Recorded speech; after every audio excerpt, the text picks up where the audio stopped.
Yeah, get so in that here. Steven doesn't explode. Get in here like it's a locker, you fucking nerds. I did see good old Andrew had a tweet that the Bible verse he would use to summarize Praxis. He's making fetch happen with Praxians. I respect the hustle, Andrew. Yeah. Yeah. Um, is blessed are the meek, for they shall inherit the earth. And I had some thoughts about that because immediately the first thing that I thought is, well, what does it mean to be meek? Because it seems like that's not a word that many English speaking people understand. And that's not even the first. The first question is, well, when should I be expecting to inherit the earth? Like before lunch? Because I've got plans.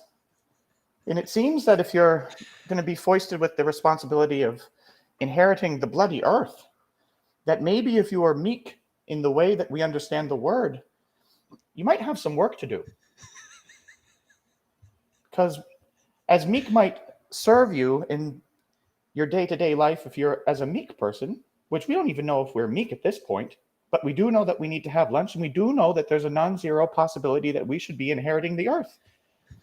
But if I'm meek and I'm going to be inheriting the earth, well, it seems that there might be some practicality and usefulness into developing some new characteristics. Because previously, as a meek person, I had no part of running the earth. And if I'm inheriting the earth, will there be non-meek people there? Because that seems like a problem. Because even if I inherit the bloody earth, how long am I going to keep it if there's these non-meek people? They might just take it back from me. So we'll have to put a pin in that. And then there's the entire debate to be had about when I get the earth, if there's no meek people there, well, it seems like it's going to be rather boring. So who's going to want to be on the earth? This is why Elon Musk needs to hurry up and get people to Mars, because it sounds like they'll at least have better parties. So I don't know if Andrew really thought this through all the way. Next question.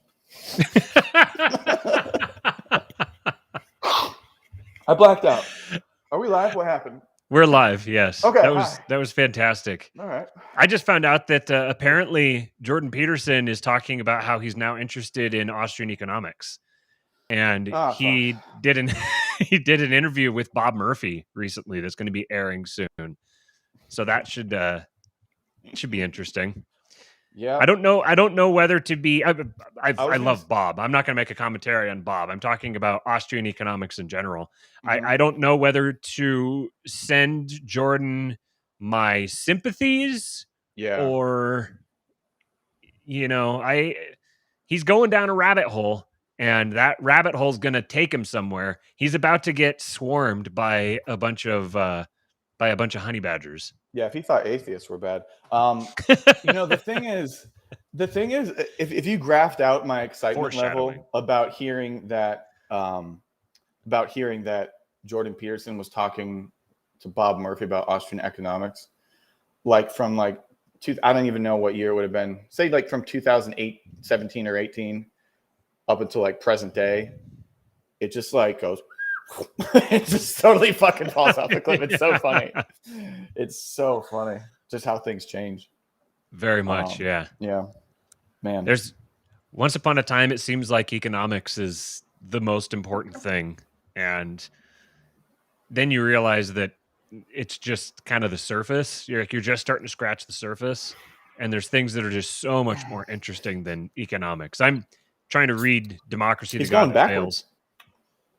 What's that? He's going backwards, isn't he? Yeah, he is.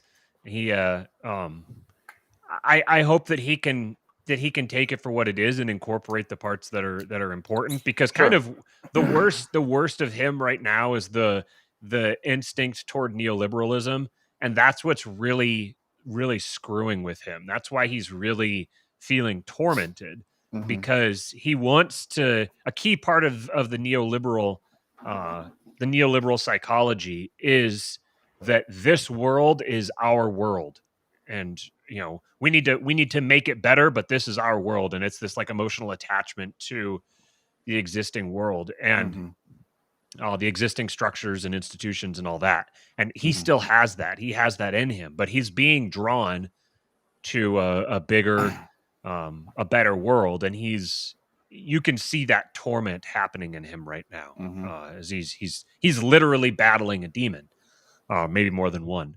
So, to the extent that that Austrian economics could break him of that, like if he actually sees the implications of like the technical economic implications of Austrian economics, then it's possible that that may kind of be like it might sever the last thread that has him attached to that old world. So that would be a big hope. But otherwise, I don't know that.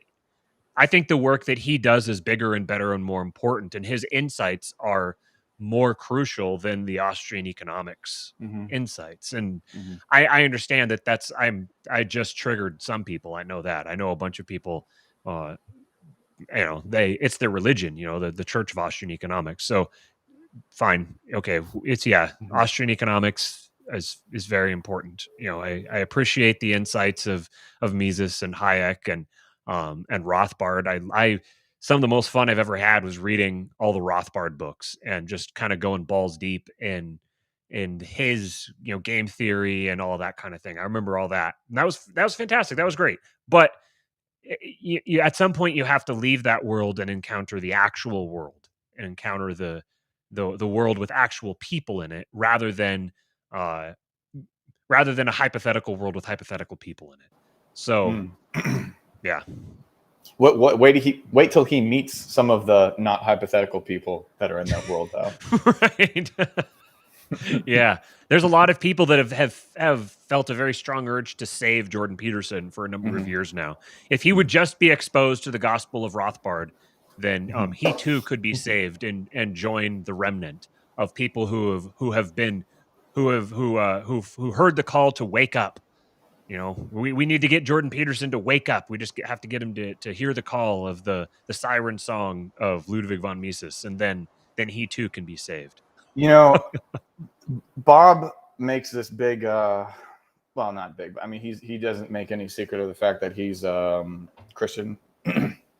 But really, like, if you read his Twitter replies, it's really hard to allow him to say that. I mean, he is just ruthless, brutal. Yeah. It's so good. Bob in person, Bob is exactly what he is. Like, you see is exactly, that's Bob Murphy. He's one of the nicest, kindest, most down to earth, relaxed people I've ever met. He's an absolutely fantastic guy. It's funny for those of you, there's a very few people in the world would get this combination is that I'm about to describe, but among our audience is probably 98% of the people who would actually get this reference. So you have Contra Krugman and the dynamic between Tom Woods and Bob Murphy.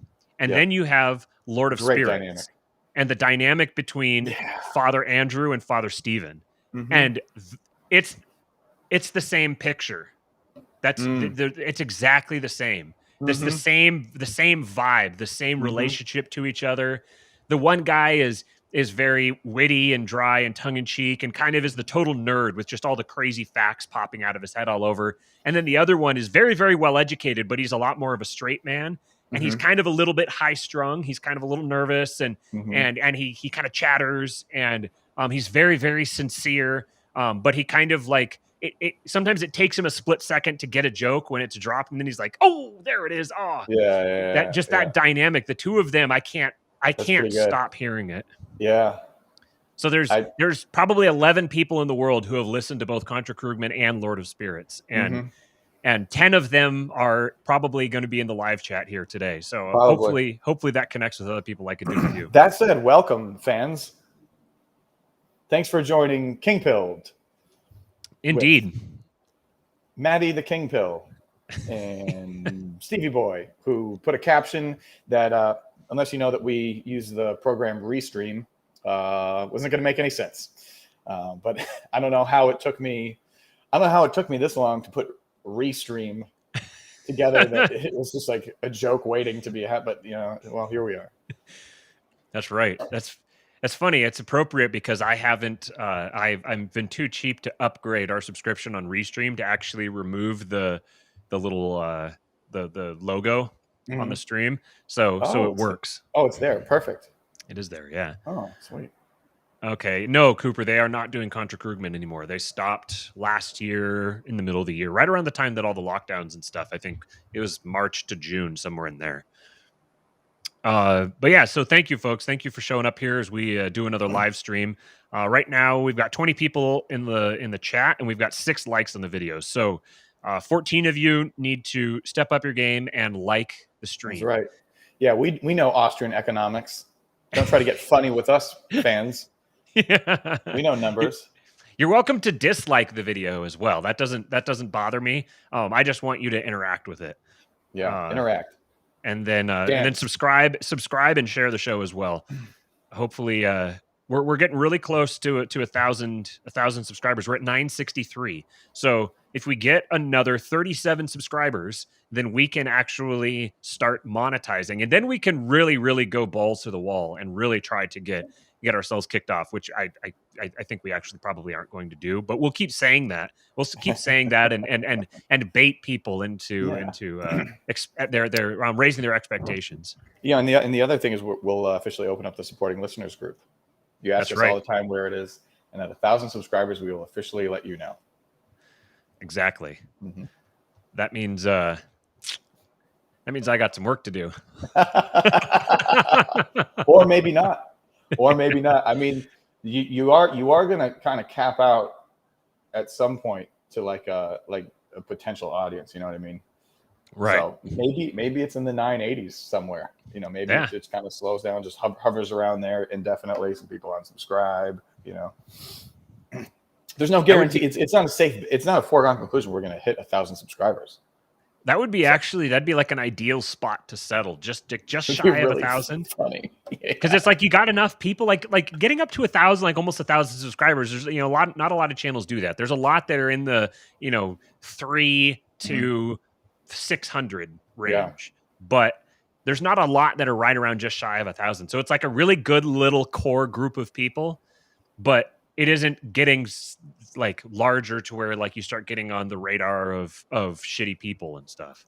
And people still have to go look for you. Yeah, we'll start bugging people to unsubscribe, just keep it in the almost 1,000 subscriber mark range. We're gonna like have a lottery, and if you can unsubscribe yourself, or we will block you from following the channel.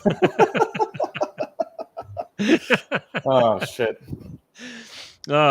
All right. Anyway, Father Stephen DeYoung, heaven is monarchy, hell is egalitarianism. Did he actually say that? Is that an actual quote from him? Because he has teased. I'm telling you, the last several episodes, he has teased multiple times something about monarchy. And he's kind of said it like with a wink and kind of like a, just wait until we talk about this. And I think that Father Stephen is more based than he lets on. I absolutely am. Jay Dyer is very me, fans. I'm Father Stephen. I'm Father Stephen. It's yeah, you're actually hidden beneath the dance teacher. You're actually an expert in ancient Semitic languages. And I do not let on to it here to keep up appearances. But now, and you speak like a dozen fictional sci-fi languages as well. At least a dozen.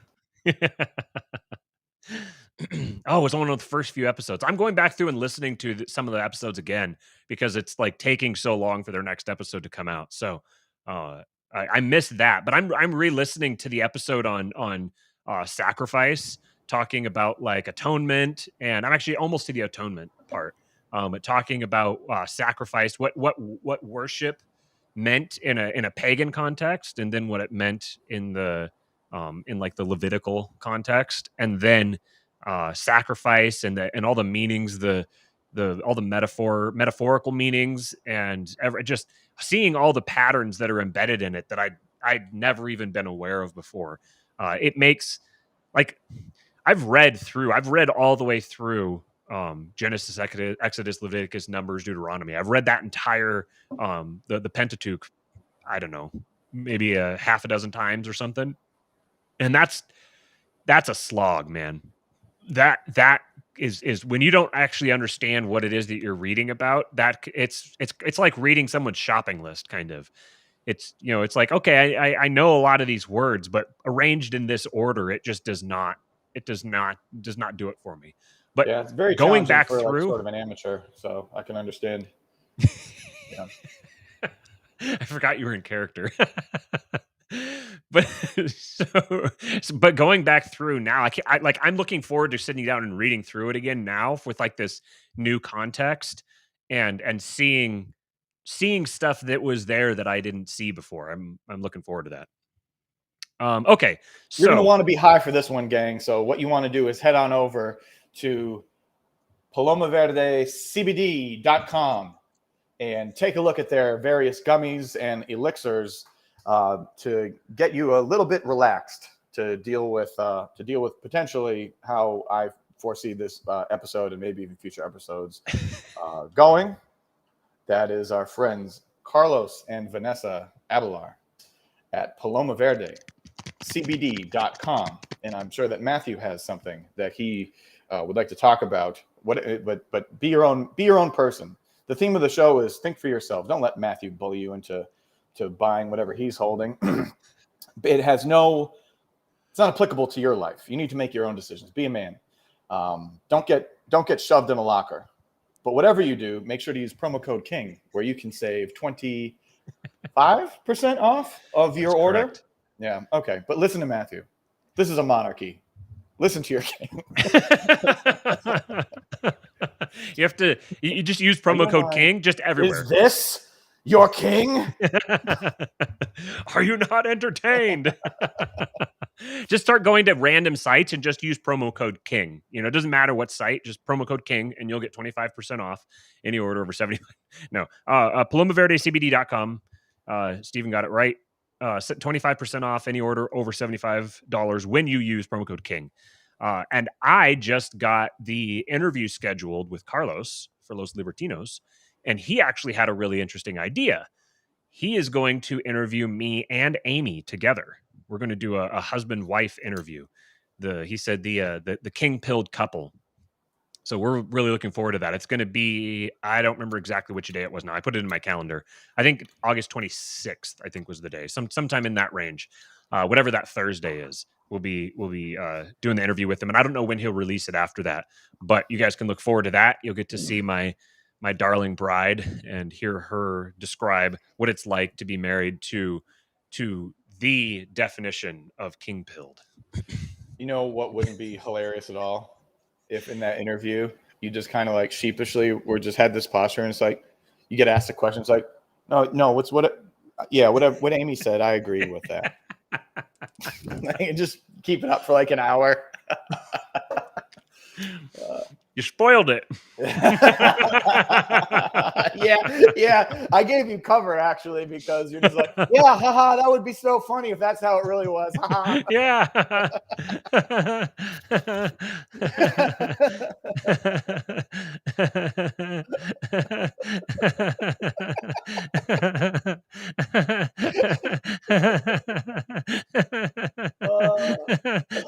Matthew's blinking in Morse code for help. I know he was trying to see how long you could keep that going, and I respect that a good bit, but oh boy. Save Matthew. Oh man. Oh, that hurt. Keeping my face like that was painful. Love you, Amy. She's in the chat. She says she hates both of us so much. Yeah, that's perfect. Okay, so now for what we actually plan to talk about today. So let me get this screen share up, and hopefully it works as it was working before we went live. Let's see. It's this one here. So I tweeted this out. That's not the arrangement that we want. Let's try that one. No, ooh. This is the one we want right here. Ooh. There we go. Like there. That. Okay. Yeah. See, yeah, you notice how it's me and you, these two fucking Chads on the outside, and he's very locker shaped. Yeah. God, I almost said a definite ban from YouTube word. I'm going to mute myself. Which word? 17. Oh, like smear the 17. Okay, so this guy here, what was the caption on it? To all the science deniers doing research on their phones. So this came across the timeline, and just looking at the guy, it makes me a little angry. Like just looking at him, it Yeah, kind of looks like he smells like cauliflower. this is And this is the whole point of this whole system. Boy, are we going to talk about this? But this video could have no words. This video doesn't need to say anything. Just the visual, and then if you played it, wait, can you play it muted for a second? yeah. Play it muted for a second. Give me 10. Give me 10.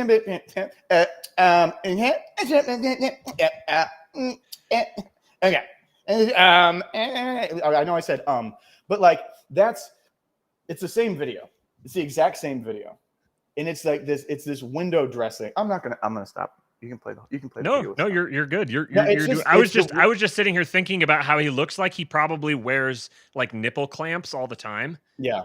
Just because like his dominatrix puts him on him in the morning before he leaves. I swear I know this guy's life story. But yeah, it's Steven was saying before we went live that he is he spent his entire life with people like this. Oh God. All right. Yeah. I can't. Okay. But yeah, it's that everything, the look in the eyebrows, you see the eyebrows, and you can hear the air quotes. Yeah. All this, the snicking, it's just the snicky confidence for no reason, just arrogant, contempt. It's and people are fooled by it because it's not actual charisma. You can't call it charisma. It's NPR charisma. It's just that people are conditioned to think that anyone who's condescending and snicky and cunty, that they are automatically intelligent and they have like the correct position. And it will fool a good percentage of people who are intellectually insecure. It's like IQ bravado. Yeah, but it's not even it's not even real. And I can't give these people credit for being smart. I just can't. These are the same people who these are this kid. Ooh. It's that one. It's that one. And it's basically what that is you're a socially awkward child, but mommy calls you her special smart boy, her very special smart handsome boy. And so that's your only ticket. Because you're a fucking weirdo. You look like someone who's going to grow up to be nipple clamped by a dominatrix. And like all the girls in elementary school can smell that, whether they know it or not. It's just baked in their DNA. And your only out is to be smart because you exhibit socially awkward behavior. And some people who are smart are socially awkward. But the bad news for all these assholes is that being socially awkward does not make you smart. It just means that you're socially awkward. And so when the whole track for you to get, this is why these people grow up to be addicted to like publishing and receiving accolades and putting out papers. Peer review. Because they need that. It's like mommy told me I was her smart special boy. They fucking just need that, and so what happens is like that's why they're so fucking programmable. So I can't go the extra mile to call these people like intelligent. I just can't. That's why I said it's IQ bravado. So it's not high IQ. Right. It's IQ pretending to be higher IQ. Yep. 1,000%. Okay. So I misunderstood, but yeah, totally. Because those kids, they are so hell-bent on teacher knowing that they have the answer, that the whole fucking building could be on fire and they wouldn't even notice. They would burn alive, like if the building was on fire, because it's just tunnel vision to proving that they know, like mommy said I was her smart boy and I can prove it. And I want you to know that too. And so that's when you get like the IQ bell curve where, this whole, let's say there's a situation of like a public health, because we don't know what he's talking about yet, but let's just say there's a public health situation or whatever. And so you got your bell curve and you got over here the people that people like to shit on, where there's like, something seems kind of fishy. and you got all the intellectually insecure people in the middle, and then you've got up here where you have some Chad epidemiologists and stuff like that, people who are not intellectually insecure, right? Saying, yeah, there's kind of something fishy here. Maybe we should zoom out and kind of look at maybe incentives or a little bit of this, a little bit of that. But someone like this guy, or whoever he represents, because I'm not even sure he's not an actor, someone like him is just so focused on their area because someone saw him as useful to Spencer. Spencer, you said that you were mommy's smart special boy, weren't you? Could you help us with a problem? Obviously, I'm mommy's smart special boy. Of course, I can help with it, right? And so it's just the problem for them is, as such, there needs to be a solution for, let's say, a virus or some sort of public health situation. Spencer is so myopically focused on this that he would never zoom out and ask multidimensional questions. He will follow wherever the incentives are. And that's why Spencer is where he is, because he fucking needs that. And how it affects other people is the actual danger of participation trophies is not a loser, thinking that because speaking as a loser, I can tell you, we know we're losers. A loser will know that they're losers. In our little lobster brain, we're acutely aware. What happens is you have someone who's average and they get it twisted that they might be above average, or someone who's above average, that they get told that they're a mommy's special boy and that they're actually a genius, but they're not. Because I don't think if you can't zoom out, I'm sorry, I don't think you're a fucking genius. I think you're someone who's able to be programmed into what is considered smart. You can figure out how to be good at school, but I think a lack of critical thought. I'm not ready to give you genius level fucking IQ of any variety. But what happens is people will be fooled by this NPR confidence, this NPR charisma or whatever. And they will feel it's oh yeah, I'm totally way smarter than, I think I am. So I am not going to consider anything for myself. I'm going to run full speed to whatever I am being told that the smart people are thinking. And this guy, because he sucks his lips and does weird eyebrow things and has the fucking NPR bravado. Yeah, that means that he has the correct position, and I will follow him off of a fucking cliff. And so that's why you get that little median of the bell curve there, just following Spencer right into the fucking locker to get his nipples clamped. I've spent so much fucking time, or it's just so freeing to be able to watch this video. And even though it makes me very mad, it's fun that I could watch it by myself and just look at it and just go, I guess this works on people. It's amazing. And just kind of giggle it off, But yeah, just freeing yourself from the Spencers of the world and what Spencers think. Oh God, I can't stand Spencer. But it's a nice place to be. And we know full well, by the way, if you're in the audience right now, we know you don't need us to break down this video. We're aware. But we're doing it for fun. That's all. We're doing it because it's an itch that we have to scratch. Oh. So the meme here for the top part here, you guys probably can't read on the screen, but what it is over here on the far left end of the curve, it has high school, then some college, then bachelor's, then master's, then professional, like a JD, and then PhD on the far right. And what this is, the y-axis is the percent of vaccine hesitant.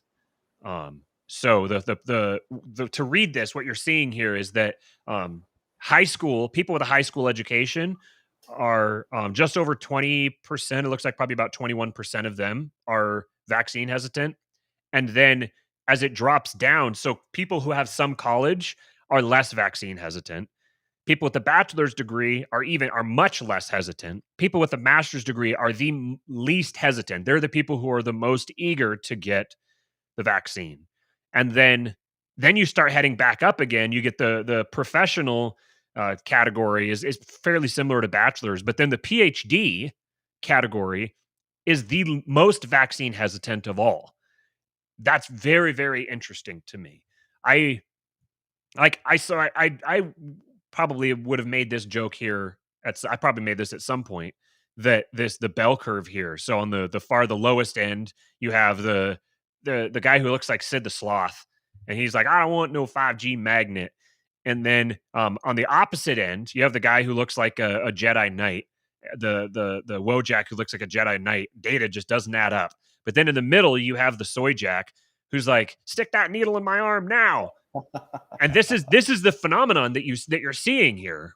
And what this is, I think, is really what we're watching happen is the midwits are the people who epitomize the it's not the iron law of oligarchy. It's not conquest second law. It's another one of the laws. Basically, that eventually, inevitably within an institution, it's going to break down into two groups of people. One group of people is going to pursue the reasons why the institution was created, and the other people are going to pursue the interests of the institution itself. So eventually within any institution, eventually you're going to get people who are working for the institution and the people who are working for the purposes of the institution. And what the law says is that inevitably the first group, the people who are working for the interests of the institution, will inevitably take over.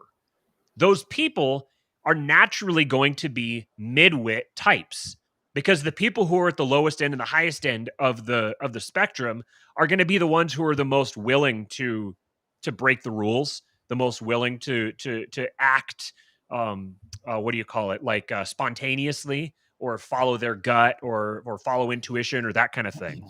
So the midwits, the middle of the distribution, are going to be the people who embed themselves into the bureaucracy and then make their life the perpetuation of that bureaucracy.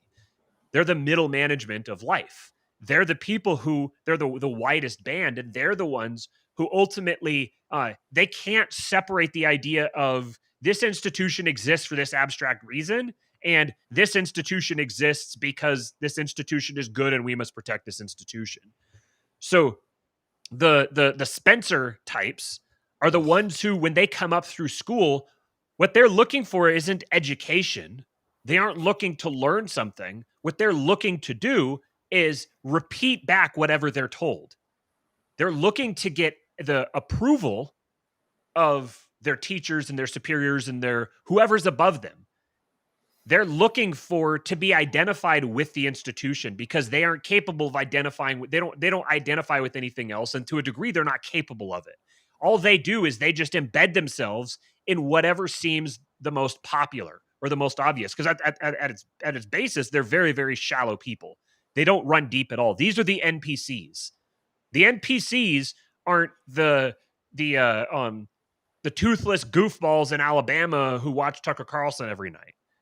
You can have NPCs within that group, but over in the societal breakdown, the NPCs are middle to upper class, urban, successful professional, like generic white people. Those are the ones who are those are the ethos of the cathedral. And I know there's a lot of people who complain about the term cathedral, or they don't like it, or they think it's insufficiently explanatory or whatever. But when I say the cathedral, people who know what it means know what I'm talking about.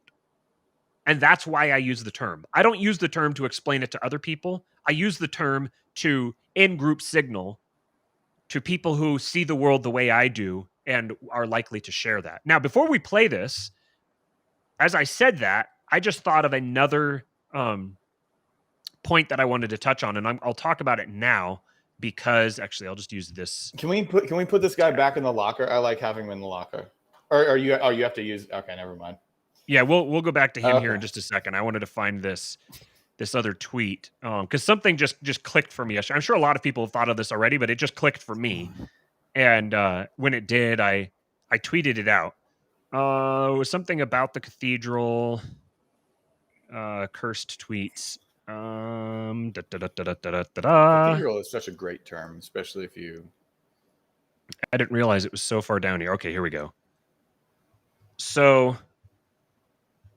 okay, so I don't know if you guys were aware, but this week the there was all this information about the Hungary trip, about Hungary, and I think I've never heard his name said. I've only ever read it, so it's like Orban, the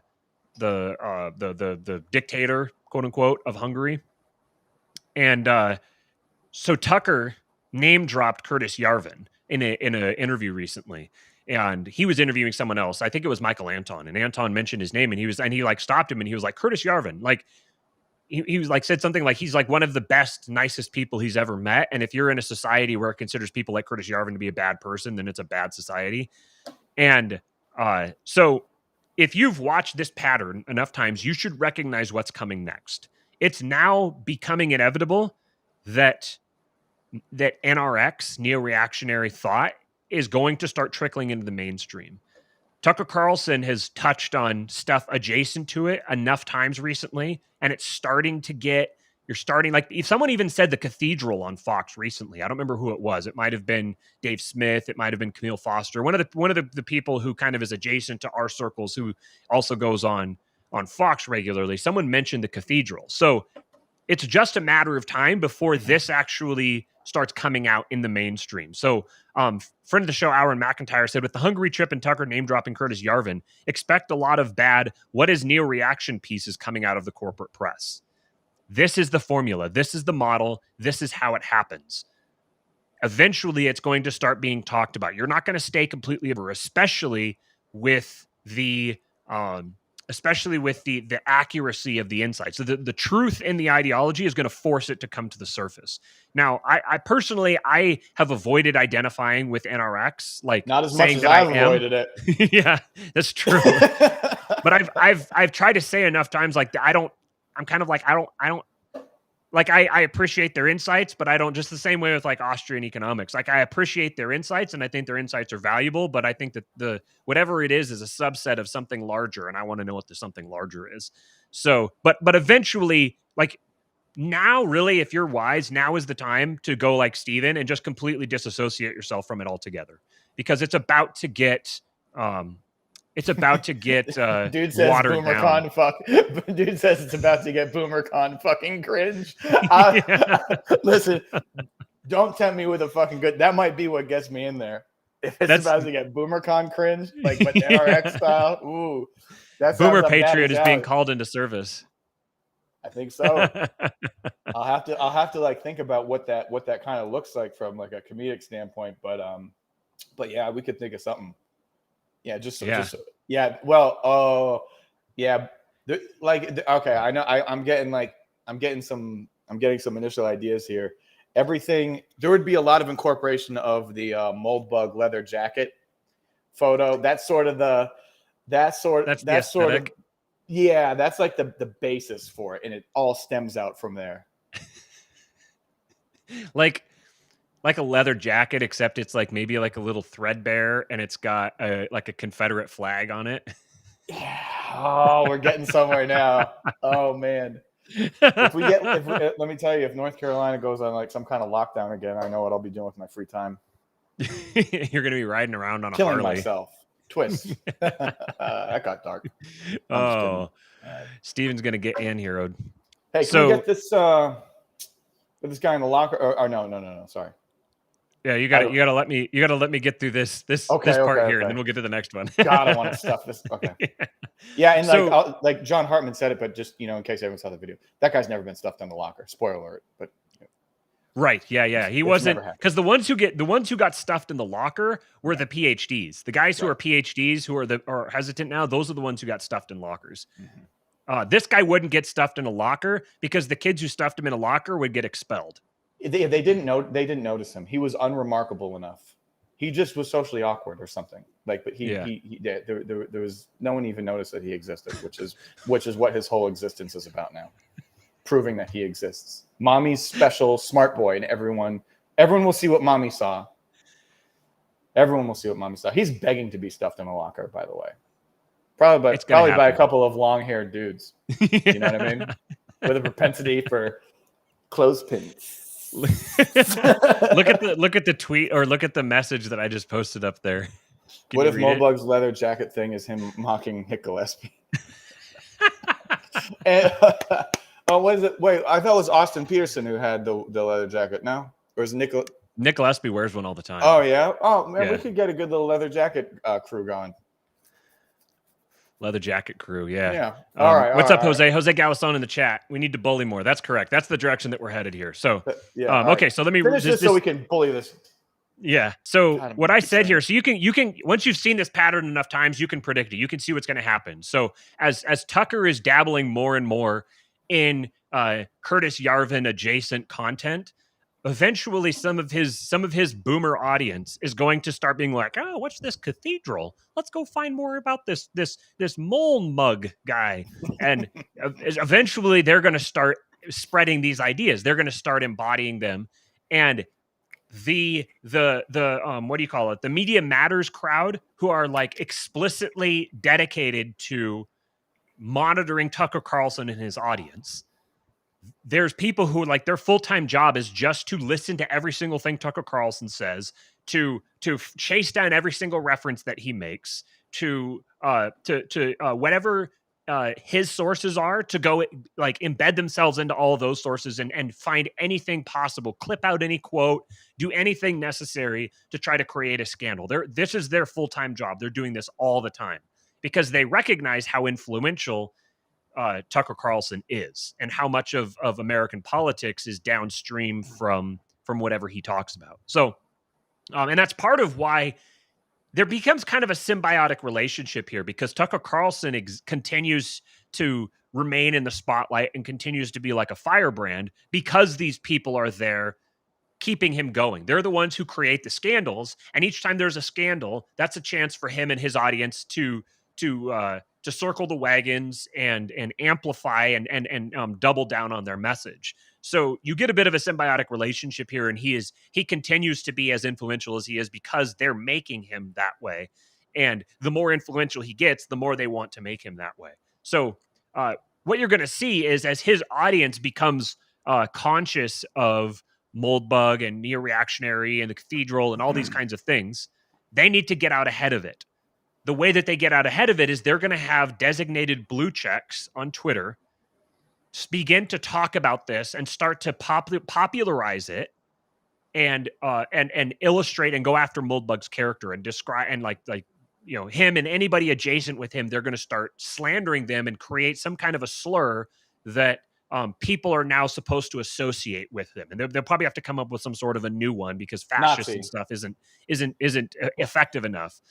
But eventually, that's the direction that it's going to head. So as this concept of the cathedral starts leaking out into the public consciousness, they're going to have two choices. They can either try to fight it and try to hate on it and disprove it or shoot it down or whatever. They can either attack it, which in so doing will reinforce it, or they can embrace it. And they can say, yes, actually, this emergent consensus among all of the expert organizations born through academia and disseminated through the press, this is a good thing. This is actually the reason why we have all these good things. This is the reason why we have all these vaccines. This is the reason why we have all this surveillance technology. This is the reason why we have all these important institutions, the CDC and all these things that all bind us together, and they're the reasons why we aren't dying and being eradicated from the planet. So this is the way that they're going to push it. So what I said is that the trajectory here is a few years from now. I almost said a specific number of years, but then I immediately had very strong arguments for why it was going to be much less than that and why it was going to be much more than that. So I just said, well, a few years from now, the cathedral will be explicitly acknowledged, embraced, and worshipped by the progressive cult. And I said an important, I said explicitly, like I said that deliberately, that it's not just that they're going to be like, oh yeah, all these things are good, but what they're going to do is they're going to take the concept of the cathedral itself. They're going to take that very concept as it's explained and described, and they're going to bring it into the public consciousness and present it as basically this is the new church. This is the church that we bow to and worship.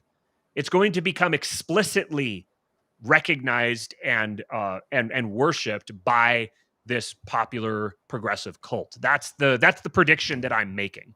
Yeah, I don't know about you, but we here in the media, when we find that we're agreeing with, some of the most brilliant minds at Harvard, we independently, we look at that as a good thing. That lets us know that we're on the mark. It's going to be shit like that. Right. Yeah, right. yeah. Exactly. Yeah. Exactly. And someone pointed out the secret history of the shadow campaign that saved the 2020 election. They've already begun laying the groundwork for this happening. Now, I'm not necessarily saying that this is something that's explicitly planned. I'm not saying that there's someone who has sat down and they've orchestrated this whole thing and it's just a matter of rolling out each step as necessary. I'm saying that this is part of the nature of the cathedral. This is how the cathedral functions. A truth like this, each individual person playing their role is incentivized to further this pattern and to further the behavior of it. So that this is it's just an example of how it functions. And it doesn't have to be explicitly coordinated. That's the nature of it, is that it's not explicitly coordinated, at least not by powers or influences that we're explicitly aware of, if I could say it that way.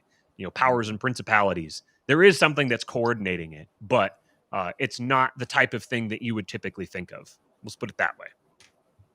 Okay, Demons. So let's go back. Yes, demons. Giants, Nephilim, Lord of Spirits. Okay. Where's Spencer? Come here, Spencer. We're about to shit on you. Get over here. Yeah, you'll love it too. God, he would pay money. Spence would pay money for that. Get in there. All right, Spence. In the locker. It wouldn't take that long. No, because he would just. Why are you running into the lock? What are you doing, Spencer? Why? He would just crumple up.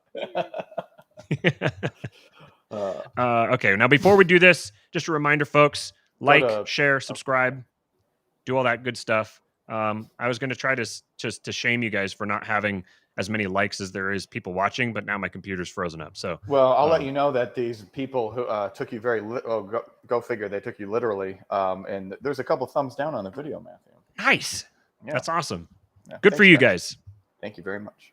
I control you.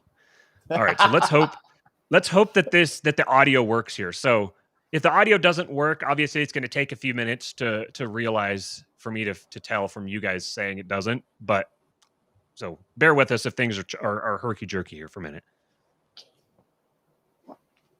Not working. I cannot hear it. You can't hear it? No. Okay, hold on.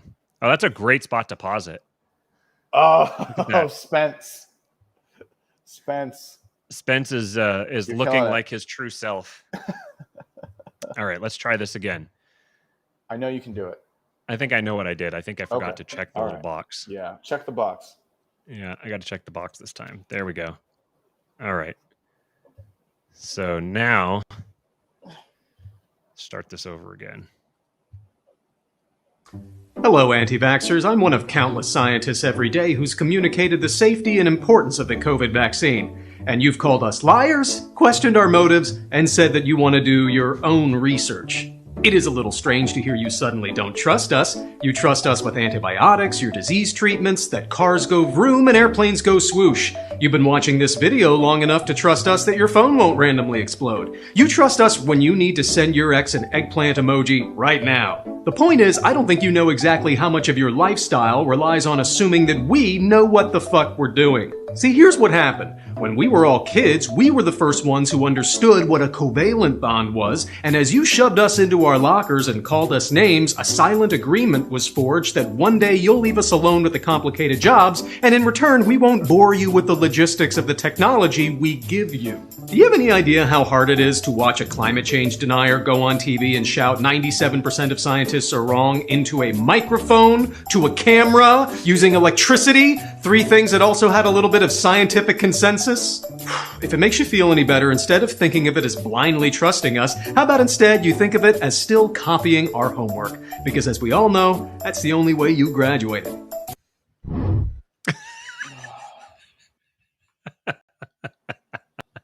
Do you know when you doing okay? Yeah, I can hear you. Okay, yeah. Do you know how do you ever have like a child like go up to you and like try to have like an argument with you, not like a baby, but like just kind of like, I don't know, like a 10-year-old or something like that, just kind of like a snotty little, and you have to sort of listen because it's like a cousin or something. Like that's what that feels like. It's just God, it's just draining. It just, the more you look around, you just really see all the fucking midwit nip that is out there. It's just made for these unfortunate souls where this affects them in the desired way, as opposed to my 8-year-old.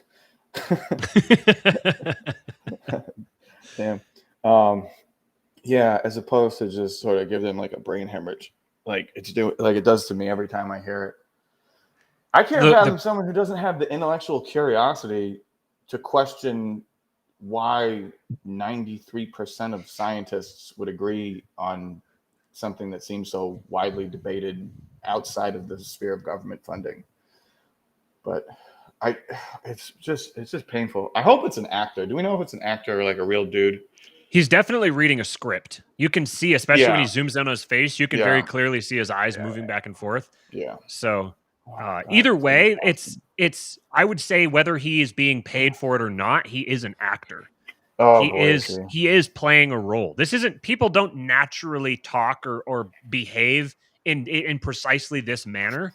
This is something learned. This is him parroting back a tone and a character that he's seen elsewhere.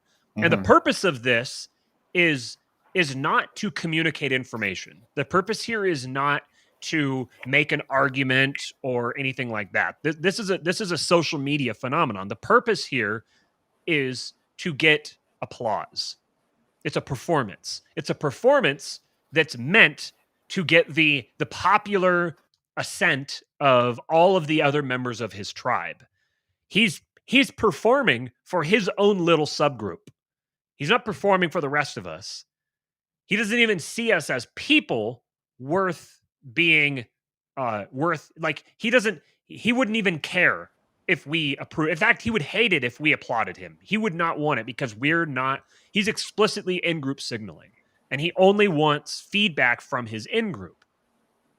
And the way that his in-group is structured is that you are elevated within that in-group based on the amount of damage that you've done in their imaginary world to the out-group. Because their in-group doesn't have a definition except for not the out-group. Their in-group is explicitly not the out-group. They're just positioned as the opposite of whatever it is that they hate. Now, that whatever it is they hate is a very specific thing.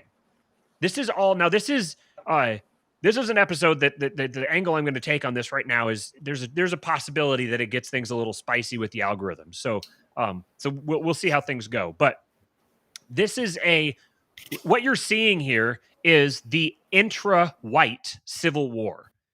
This is the elitist whites who are embarrassed and ashamed of what they see as low-class, subhuman whites, and they're counter-signaling what they perceive as ignorance and subhuman behavior and activity in those low-class whites, so that they can elevate themselves above it. This is the same. I think I mentioned this actually in the last episode. This is the same sentiment that has existed in racist white people for generations.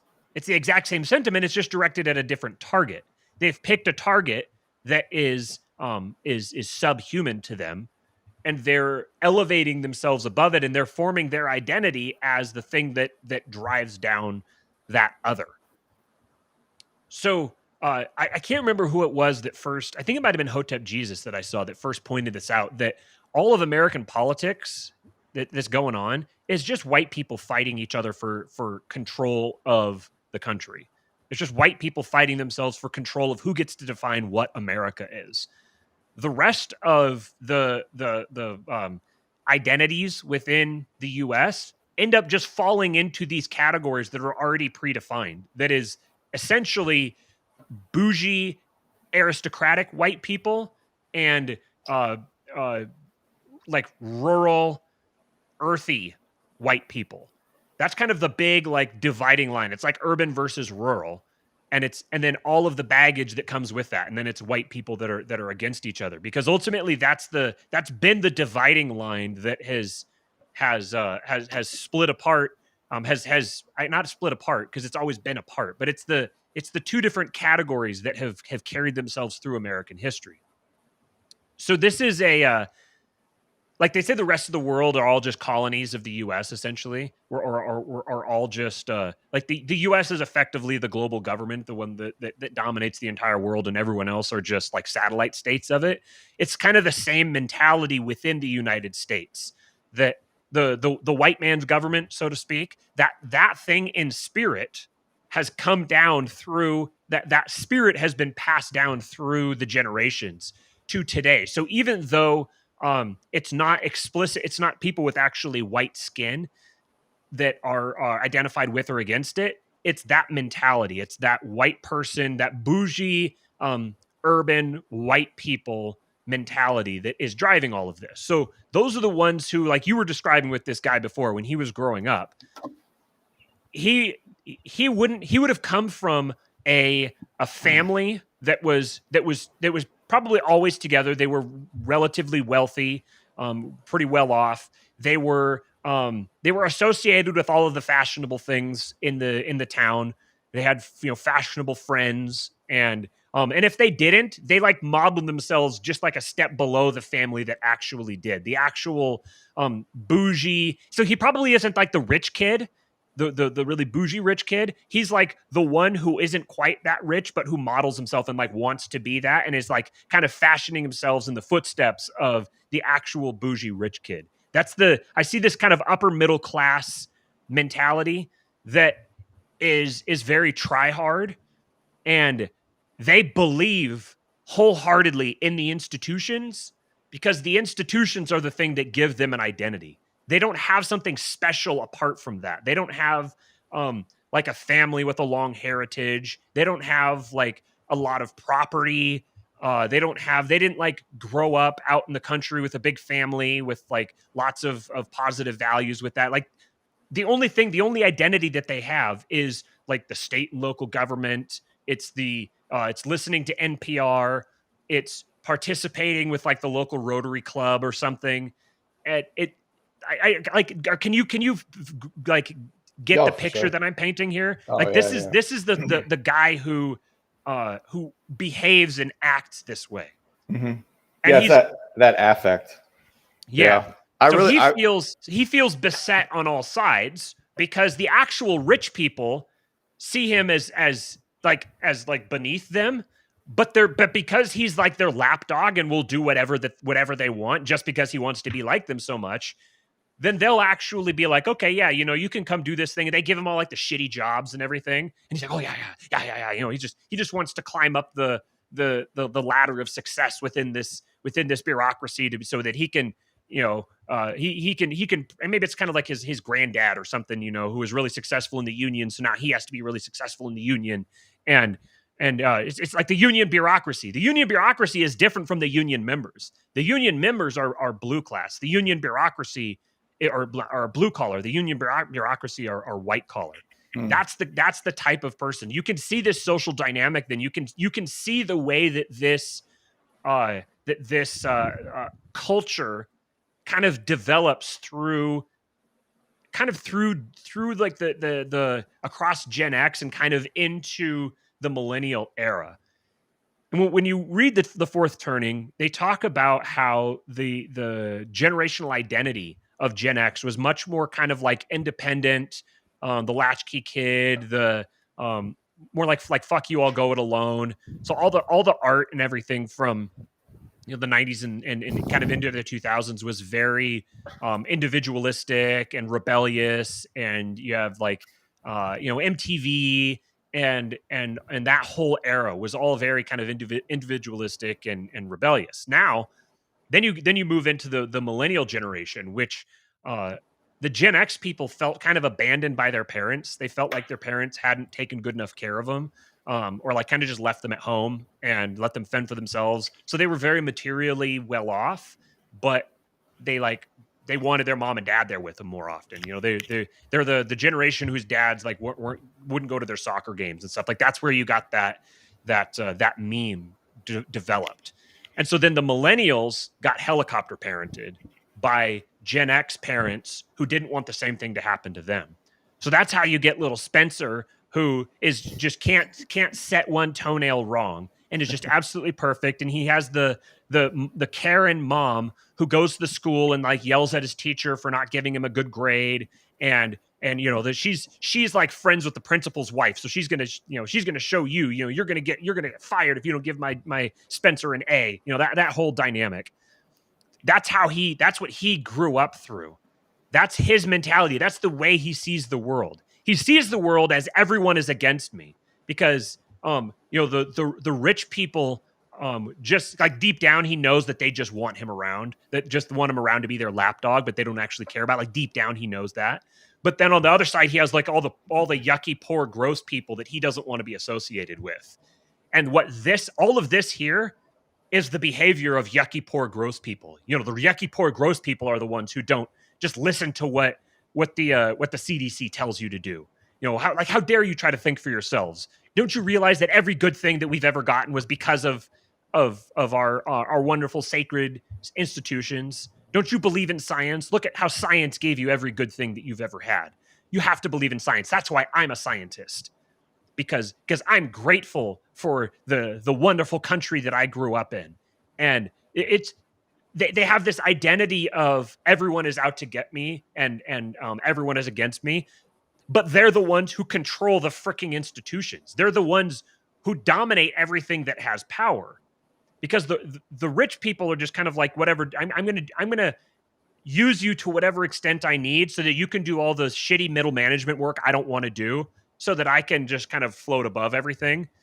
And then all the poor people are like too busy actually working and actually like scrapping out a living. So it's this middle upper class group that ends up dominating every institution while thinking that everyone is out to get them and everyone is against them and they have no power and they're like perpetually victims. That's the image that I had when I started watching this and I heard this guy talking and I saw his whole affect and his whole demeanor.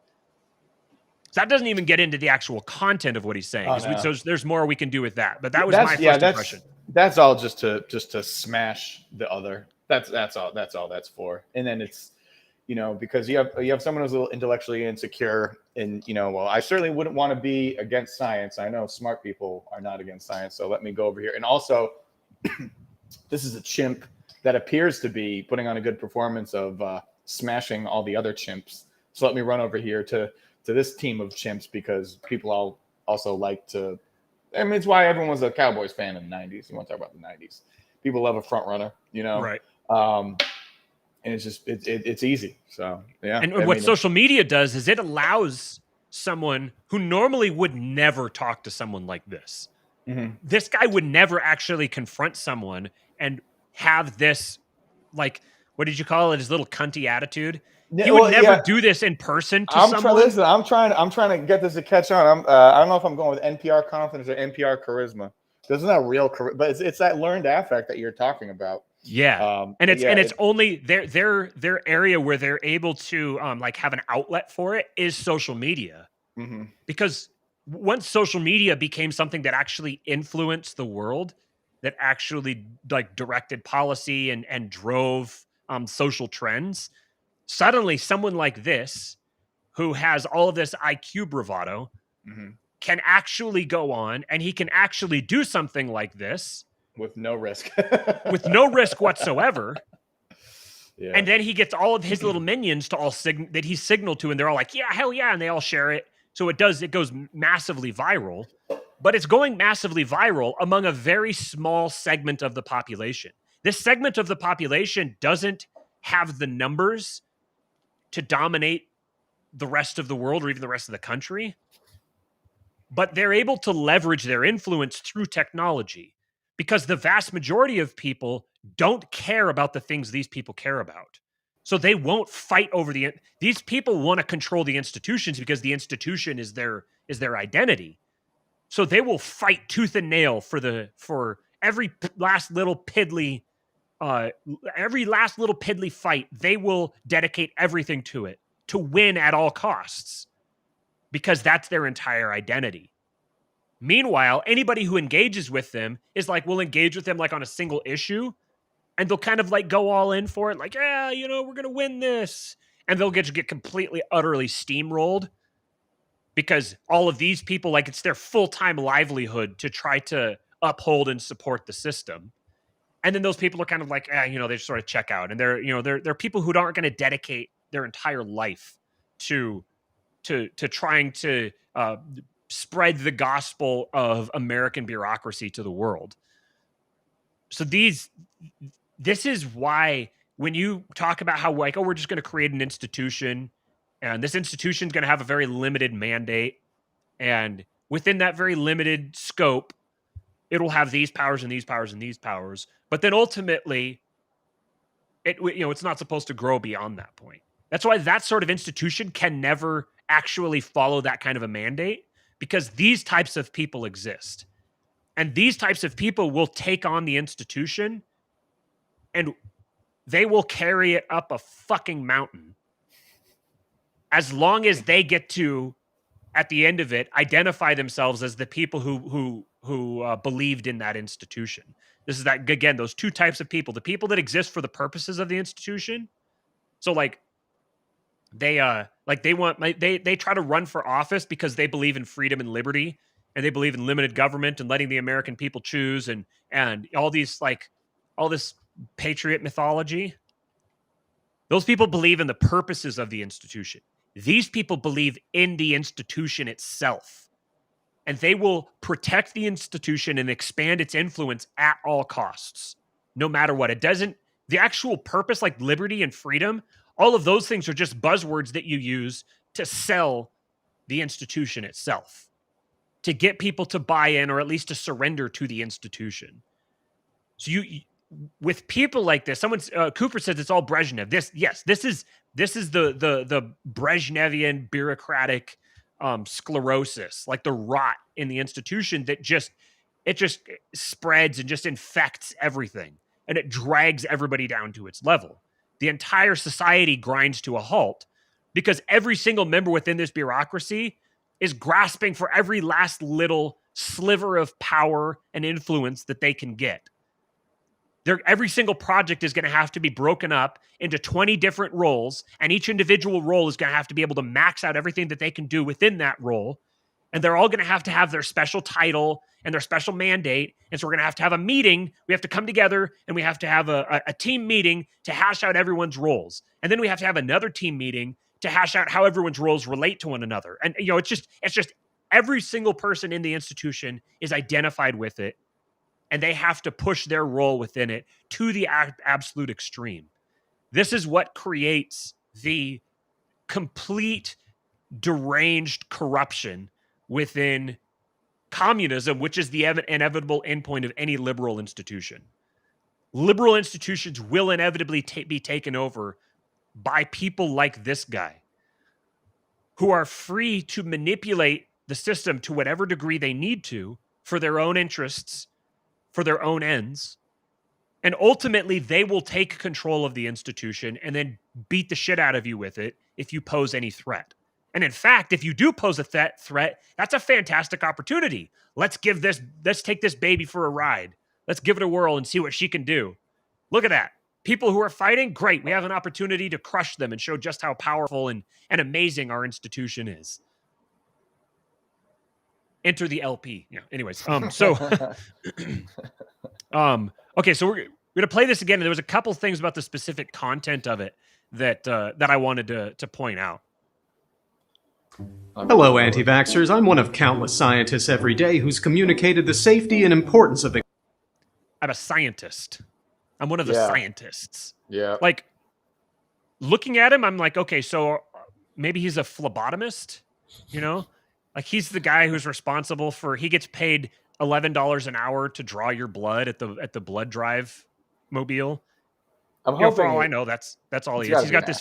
He's got this fake microscope up here, and this whole stuff is all like, I don't think it's actually there. It's all fake. This is all green screen. Yeah. the COVID vaccine. And you've called us liars, questioned our motives, and said that you want to do your own research. So scientists, and specifically science related to vaccines. Now, I'm guessing that if he was someone who actually was like an immunologist or someone whose career field was directly pertaining to the anything related to virology or vaccines or anything like that, he would have identified himself as that. But no, he identified himself as a scientist. And then he just takes scientist as this. It's like all scientists are, and this is what he does throughout the whole video, like all scientists are somehow all like vaccines are like the center point from which all science flows. And so because I'm a scientist, that means that the fight of the vaccine scientist is my own fight. So when they attack the vaccine scientists, they've attacked me. You can see like baked into his worldview that's what he sees. He sees science as like a special club that everyone is a part of, and it doesn't matter what your actual focus of science is. You're in this special club that you all look out for each other. This is the end group. The end group is scientists. And it doesn't, just because you call yourself a scientist doesn't mean you actually have to have the credentials. It doesn't mean you have to have the actual qualifications. You don't have the knowledge, anything like that. Scientist is a label. Scientist is a lifestyle. It's an ideology. I am a scientist. It doesn't, if you're looking at this as like trying to compare it to his actual behavior or his actual qualifications or whatever, you're not hearing him correctly. What he's describing is that I subscribe to the belief system or the ideology of scientist. It is a little strange to hear you suddenly don't trust us. You trust us with antibiotics, your disease treatments, that cars go vroom, airplanes go swoosh. You've been watching this video long enough to trust us that your phone won't randomly explode. It's fucking debilitating. God, it's so condescending. It's so, they just really, I don't know, man. If there is a scientist out there, is there like an actual blue pill treatment that you can take? It would just have to be so fun just to like, because like right now it sounds like children's music to me. You know what I mean? Yes. Or like even just like when you hear like whatever's like on even on like the radio. It would be so great. Imagine life where you could just watch this and be like, yeah, that's what I think too. Haha, losers, and just feel good about yourself. And just, you've had like 2 years of that, you know, where just there's this endless opportunity just for like this bukkake of dopamine coming at you from like fucking Costco and NPR and CNN, and just yet you feel like you are part of the resistance, but constantly validated. Yes. Well, I am mommy's handsome boy. Of course I should be fucking validated. I'm mommy's special, smart, handsome boy. Yeah, God, I want that so bad. If there's a scientist that can help me, just a blue pill treatment of some kind, so I can just like watch this and send it to people and feel better than them. I like that bukkake of dopamine. That was a fantastic visual. You know, there were really several good phrases that I had developed over my mental breakdown across the past 20 odd months. I'm surprised I haven't said dopamine bukkake on the show before. It'd be amazing. Maybe that's going to be that Amy's going to hate this, but maybe that should be one of our first shirts. Yeah, maybe. Maybe. Yeah, also, actually, I was thinking about this the other day, and I've been kicked out of probably all the groups that I wrote it in, certainly the Mises Caucus one, but I remember because I was like sitting around, you know, it just has to do with all this right here that we're watching, but I was sitting around, thank you. Yep, okay. Siren, I don't know if it comes across or not, but. Oh, yeah, it did. Yeah, okay. But I was sitting around and I was like planning for like, I caught myself, I was planning for the future for like classes, like in September and October, and I was going to try to get all the dates right and make sure all the pricing info is consistent through all the fucking places you have to post them and get the website ready and all this stuff. And I realized, am I planning for September classes? Like, I'm not going to be locked inside my house. That seems silly. And I remember posting sometime over the summer, I like last summer, that, you know, okay, you know, we fancy ourselves, very smart, and that we know what's going on. Certainly, we know that there will be a second set of lockdowns. What could we do, to prepare for that? Is there going to be? We're taking up like a GoFundMe, for businesses who like resist, these kind of lockdown measures, and to cover legal fees. Speaking of which, is there like a group of attorneys like that are talking about working either pro bono or somehow to, prepare for this impending doom 2.0, because it's obviously not going anywhere. It's gonna happen again, probably in the fall. And it just got such crickets, there was just zero. And I thought it was interesting for like, and I know there's people in here that are part of the group, but, and I love you. I love you for thumbing down our video, but in the Mises Caucus group, they wouldn't miss an opportunity to let you know that they were the kind of gents who really put in the work. So I was waiting to just kind of know what sort of work was going to get put in that regard, because and just watching this makes me think it's just like, this is such a powerful propaganda tool for just most people, that without a doubt, like there is going to be at least an attempt to get people, put back in their homes for an extended period of time. And yes, that was the height of the mental breakdown where I believe that I was yearning for dopamine bukkake like everybody else was getting. And that as soon as there's another round of lockdowns, there's going to be a whole bunch of people who are tweeting "Do not comply" from within their own apartment. Don't set me up for this. We did get to do your rant last week. Don't you dare do this to me right now. My blood pressure has been so much better.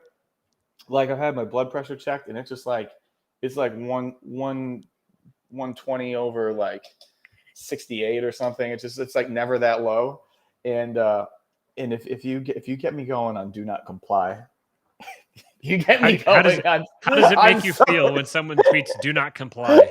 If you get me, I just love the idea of someone in the middle of nowhere, like, because it was all in the context of like the New York City vaccine passport, whatever.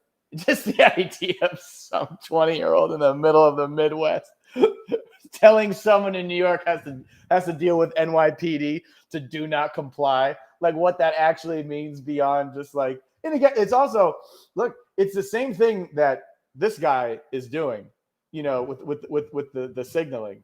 It's the exact same thing, because what are you really doing? You're just trying to say something that's going to give you some kind of adulation, because you also probably think that your mommy's, very special, handsome, smart boy, and that people need to know it. It's not entirely different, but just the idea of just like, okay.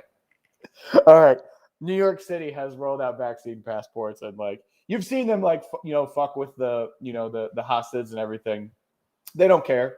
It's like actual NYPD that enforces these measures. Right? It doesn't matter if it's children, you're religious, we don't give a shit. And just someone in the middle of the country is to say, "Hey man, give them hell." You know what I mean? Just fuck the NYPD. You run your business. Like it's just. What the fuck are you talking about? It's so hard to take that seriously, but because like that's what it actually is. That's what if you're telling someone in New York City, do not comply, like that's. I'm not saying that you like if that's your choice, you want to. Okay, go ahead, but it's a big ask. It ain't nothing, like it's not like they're gonna be like, oh no, that's cool. We'll let it slide. It's they have not. They have not let anything slide. My cousin's a cop. Okay, yeah, your cousin's a cop. Good. Well, that guy's not your cousin. He didn't let it slide with anybody. Like, there's just so many videos of this stuff that just let you know that they're the amount of fucking around they're doing is about zero. So just the do not comply thing just coming from someone with no skin in the game is and getting yourself like completely destroyed to prove a point to people who to a system that doesn't even know you exist and doesn't care about you. Yeah, man. You're just there is nothing to gain from martyring yourself. You have no reason to martyr yourself on that front. Yeah, and I guess like it shows that you believe in okay, I guess. Yeah, and it's all just it's like all personal choice. But I mean, even I know, I would hear stories of these business owners, like the hairdresser and like this guy and that guy, just random stories. And all I knew is that they were like drowning in like legal debt. Last I knew, or fines or whatever. I think maybe some of them went to jail, some of them. But that's the point. I don't even know. I don't know, and like. I'm fairly interested. Like I stopped hearing about it. I don't know if it changed anything, made anything better. Could have made things worse. But like no one gives a shit. Like I would say no one's coming to save them. More than way more. Most people anyway. And I really don't entirely give a shit. If I'm looking at my actions, I certainly don't give a shit. But I don't know. I screamed in my house about like seeing all this stuff because I was seeing some trends on Twitter where like and it's been going on forever, but just sort of like the disassociation of the author of the tweet from like the group at large or whatever. It's like, yeah, Americans are, just a generic one. Americans are taking this laying down. It's like, okay, like. Americans, like not you also? Are you not? That was my question at the beginning of the lockdowns because like that was one where people were saying, I can't believe people are taking this laying down. And so I was just like eagerly just like on the edge of my seat, just like, ooh, well, what are you doing that that would define you as you are not someone taking it lying down? What makes you distinguishable? Nothing? Okay. So just make your tweet explicit and just be like, man, people are taking this laying down, me included. I'm also a bitch. Like I don't know what to do either. Like it's just be real, because like that's the other thing I'm allergic to is just sort of like empty words or whatever. Like that's Nick Paul teased me, Nicholas teased me. I'll say it. You tease, dirty tease, Nick Paul, about doing like a show with him and some other like combat sports person to talk about like what combat sports has taught you about political philosophy or whatever. And there's actually a lot. But one of the things I think if you're in that world for any amount of time, you just get allergic to people who like, you get allergic to like confidence for no reason. Like that bravado. It's the same thing. Like he's like the guy in like the tap out shirt with a bunch of like tattoos who can't do anything, but you get like allergic to sort of like empty talk also. And it's a good, when you're reading like a lot of these like tweets, anyone who talks about revolution, this and that, just like if you take the author and you just picture them doing the thing that they think needs to be done, or the thing that people, as they distance themselves from people in general, like are not doing, just picture them doing that. And then you'll probably start giggling and be like, this is ridiculous. But that's my urge for people is just like if you just start reading this shit and then just picture the person taking the actual action who wrote the tweet, and it's just wildly entertaining, But what you really can do is you can observe, you can apply some praxeology, is what you can do, and you can look at the people's actions.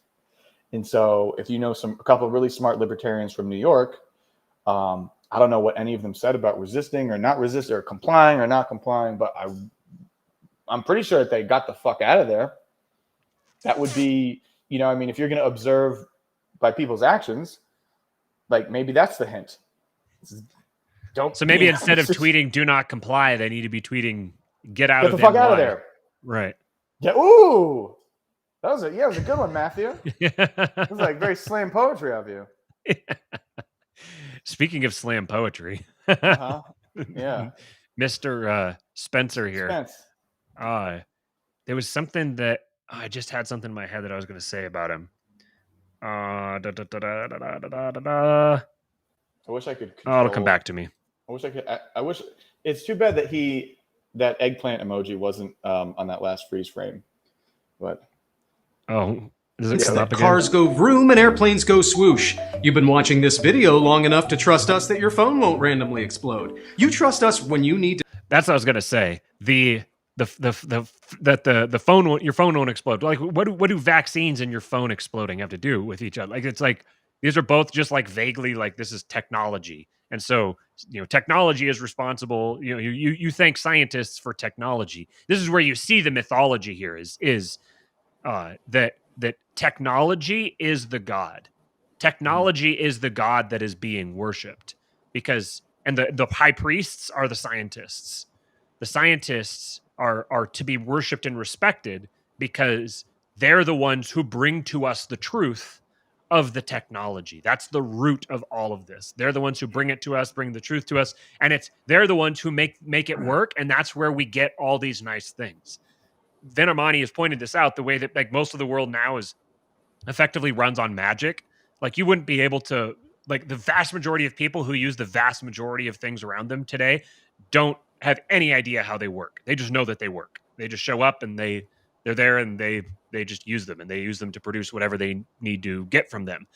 And I was just listening to that episode on sacrifice and worship from Lord of Spirits, and it was talking about the certain people groups that have focused on or incentivized themselves to live a nomadic lifestyle, because when you're living nomadically and you don't have lots and lots of technology, you're forced to recognize far more how much your success and how much of your life depends upon providence. It depends upon God sustaining you and carrying you through and protecting you and providing for you. When a single harvest, like if you have a bad harvest and that means that one of your children is going to die, you are much more in tune with like the spiritual side of yourself. So technology works to numb your spiritual intuition. And there's actually, if you see like the sons of Cain, and when it talks about like the Nephilim in Genesis, and part of what happened when was it Nimrod, I think? I need to go back through and refresh myself on all this, but like Nimrod brought he brought technology and also the worship of evil spirits. Like the two of them came together. And then you have like the tree of knowledge of good and evil was basically like the temptation of it was getting like unearned knowledge or unearned know-how. All of that, I keep seeing this pattern of technology paralleled with evil. And obviously then you've got Uncle Ted. So there's clearly a correlation and a pattern here. And the modern technocracy that has developed and that it's growing, that this guy is a devout adherent of, is all it's technocracy, and it's quite literally a religious worship. He's acting as a like a missionary for the religion of technocracy. Someone said in the comments, "This dude is Robert Barnes if he lost 100 pounds." I can't not see it now. It's definitely that's very, very accurate. I've been reading Burnham's the Managerial Revolution. It's just amazing that he's calling all this shit from like 1941. The class of the managers. Oh, yep. It's so good. That's what. That's this Brezhnevian sclerosis is the class of the managers. So I've got to manage a dance class, unfortunately. Yeah. All right, buddy. All right. It's good to have you here. God, I wanna hate watch this more, but I'll you want me to play the rest of it? I'll watch it in the car. Okay. All right. Bye. See ya. Okay. So let's get through the rest of this. To send your ex an eggplant emoji right now. The point is, I don't think you know exactly how much of your life. I wish you wish someone would send that to you, who's not a wife but a gentleman.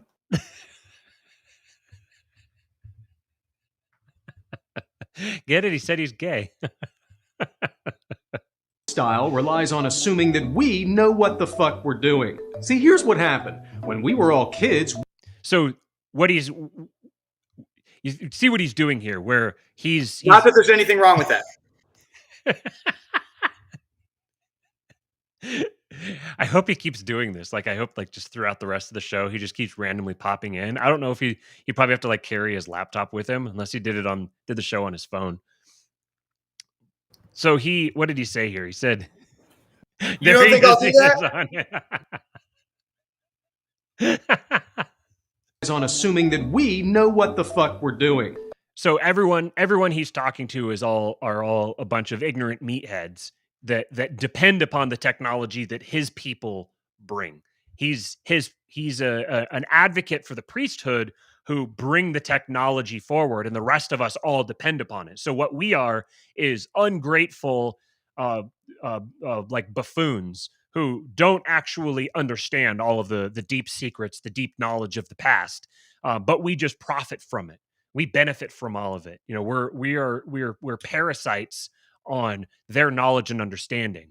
We're parasites on the great bounteous harvest that they bring to us, but we aren't making the proper showing the proper obeisance. We aren't making the sacrifices. We aren't bending the knee. We aren't worshiping at the altar as we properly should have if we're going to benefit from everything that the holy priesthood has delivered us from the gods of science and technology.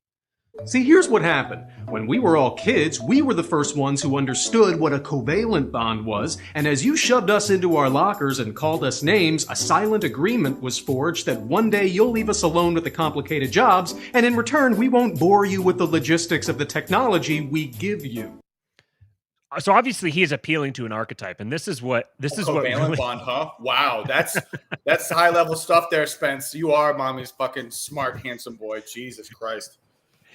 It's like the most complicated thing that he presented in the entire time. So it's like he picked one buzzword.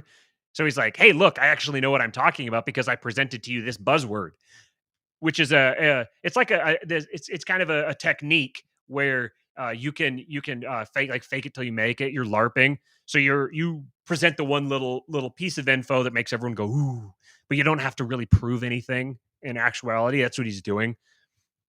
So he what was the last thing that he said there? One day you'll leave us alone with the complicated jobs, and in return we won't bore you with the logistics of the technology we give you. So there you see the mythology. The he's embodying himself, whether he's reading a script from someone else or whatever, whether it's him. He's embodying himself in the nerd status. He sees himself as the person who was thrown into the locker, which means that he believes the people that he's talking to. When he thinks of people who are science deniers or people who don't care about climate change or vaccines or whatever else, what I'm seeing here is what he sees them as. He sees them as you could see the connection to fascism because he sees them as the bullies. He sees them as the bravado, like athletics, alpha male, strong masculine identities. The guys who don't give a shit about the rules, the rule breakers, the guys who are cutting up, the guys who are getting in trouble. These are the people that he's lashing out at. He sees the fundamental split as him, the goody two shoes nerd who was always told by his mommy that he's a nice boy and who got beat up by all the mean bullies, is on one side, the side that is good. And then the side that is bad are all the people, all the science deniers, are all the bullies and the athletes and the guys who didn't follow the rules, the rule breakers, the bad kids. Those are all getting lumped into the other. You could see this is middle school psychology. And he's an adult who still identifies himself with that conflict. He's never grown out of that. The dude's got gray in his beard. The guy's probably in his 40s. And he still identifies. He's the guy who would mock the man who still identifies himself with being the quarterback in high school. He's like, ha ha ha, his greatest accomplishment was he's a quarterback in high school. He is still wrapped up on the guy who put him in the locker when he was in middle school. And this archetype is so deeply embedded in us that, as Stephen pointed out, he probably wasn't even the guy who got put in the locker. He's just aware of that dichotomy. And so he's identifying himself with one side of that dichotomy so that he can present the other side as the evil side. Now, there's a specific cultural phenomenon that I think this is born out of, and it's the late night TV, Stephen Colbert, Jon Stewart generation. this ethos is from that. Now it's happening on TikTok, but what they're doing is they're continually on the .exe. They're continually reenacting what they saw as they were coming of age in their in the cool rebellious, like SNL, that whole thing, which is all the Gen X. These are all Gen X properties that came up through the I mean, boomers were kind of the ones that oversaw it, but the personalities in them are all Gen Xers. And now the millennials grew up thinking these were the cool guys because their parents were all like backwards goofballs and nerds who like go to church and like don't get all this stuff. And we're not like stuck in these old superstitions like Christians and stuff. Now we're science. We believe in science. And you get into the atheist debate with the same thing. It's this new atheist crowd that grew up watching Jon Stewart and Stephen Colbert dunking on their stupid, ignorant, backward parents. And now they're like identifying themselves in that. They're living that. They get to live the role of the guy they used to see on TV who was telling them how stupid the president was. The president who says nuclear. They back then were the rebels. They were the ones who saw themselves as like the rebel alliance who opposed the Iraq War, because the Iraq War was built on superstition and ignorance. It's the exact same institutions that are carrying through. They're just playing. They're the new generation that's playing their role in it. The useful idiots who are playing their role, just like the generations they're maybe like their older siblings or a half a generation prior to them, were the useful idiots who were sucked into the Iraq War propaganda and the end of the Cold War. All of this. These are all like emergent archetypes that see themselves as rebellious against the regime. They see themselves as rebellious against the established powers that be, while they're embodying the powers that be and doing the work of the powers that be. And you see the TikTok here back and forth between Red Empire and Blue Empire. So the previous idiots who they see the alpha male jock kind of flyover, like the high school quarterback, the homecoming king kind of archetype is the one they're striking out against. And those were the ones who would have, like, as they see, would have identified with the military and with the Red Empire. And they identify with the Blue Empire that was punching up at the Red Empire when they were coming of age. That was the Jon Stewarts and the Stephen Colberts and SNL and all that. Now Blue Empire is in complete control of the regime and has been for years now, but they still identify as themselves as the underdog. They still believe that high school quarterback homecoming king who joined the military and then dropped out and now lives in flyover country and doesn't believe in the science because he didn't actually do his homework. This guy did his homework. That guy's out there lurking behind the scenes somewhere. And he's going to come back and he's going to stuff him in his locker someday. That's like the boogeyman that's out there that they've turned into fascism. So you could see like middle school conflicts, middle school drama is now dominating global politics. And I think that this pattern just keeps repeating itself. Your trauma when you're a kid ultimately like identifies the group that you're going to identify yourself with when you're an adult, and it predicts the tribe that you're going to join. The tribe that you join and to pursue your ends within politics are just the outworking of the traumas that you had when you were a kid.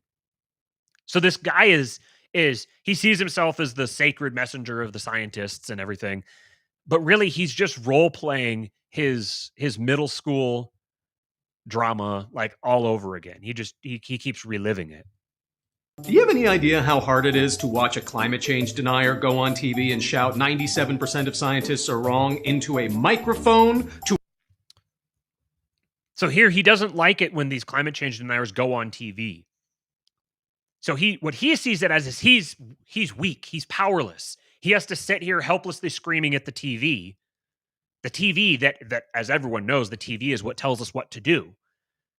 So if a guy's going on the TV and saying wrong things, then other people are going to do wrong things because he does what his TV tells him. So If the TV is telling someone else something else, then they're not going to do the right thing. Somehow he's still trapped in this world where the TV was the thing that drove everything. Now it's like TV is kind of passé. It's not the TV itself. It's social media that really drives everything. So he's the one who's at the forefront of the technology. He's the one who's actually driving the social trends on the more cutting edge technology. But he still sees himself as the underdog upstart disruptor.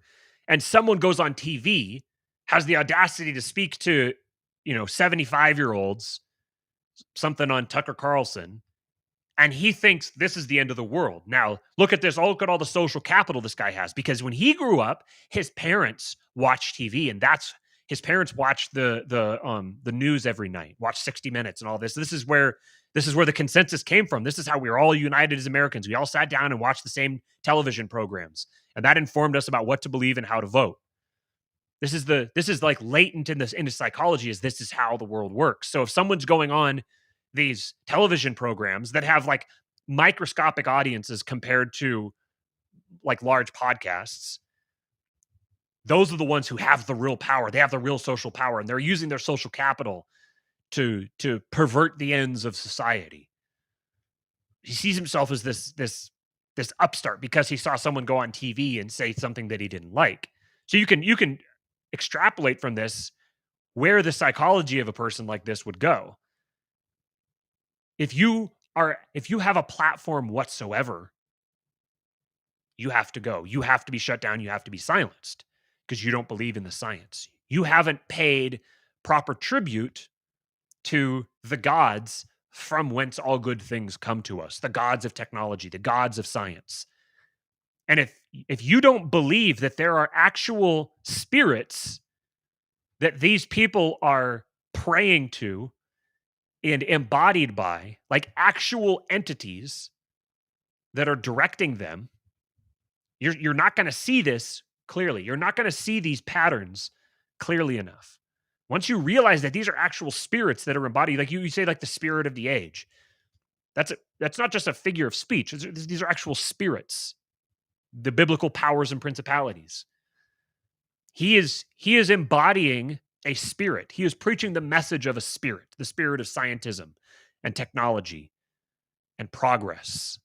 These are actual spirits that are motivating and driving people to sacrifice and worship to them. To a camera, using electricity, 3 things that also had a little bit of scientific consensus. If it makes you feel any better, instead of thinking...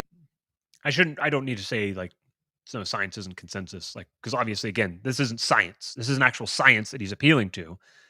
It's consensus. It's the consensus because he's a rule breaker. Or I mean, not a rule breaker. He is against the rule breakers. He is for the rules.